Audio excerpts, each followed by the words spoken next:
చుక్కకూర కర్రీ పాయింట్స్లో చాలా బాగుంటుంది కదా, సేమ్ అదే టేస్ట్తో వచ్చేటట్టుగా చేశానమాట.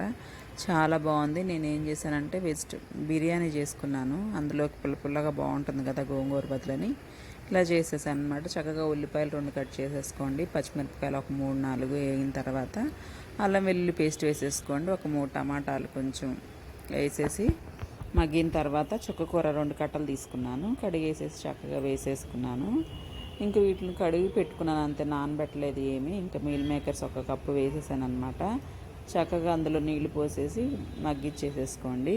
కప్పు పెరుగు తీసుకున్నాను, అందులో ఉప్పు, కారం, అలాగే పసుపు, కొంచెం ధనియాల పొడి, గరం మసాలా వేసి బాగా తిప్పేసాను అనమాట, ఉండలేం లేకుండా. ఇంకా దాన్ని తీసుకొచ్చేసేసి కొంచెం కర్రీలో కలిపేసాను.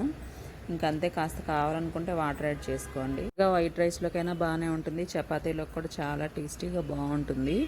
తప్పకుండా ట్రై చేయండి.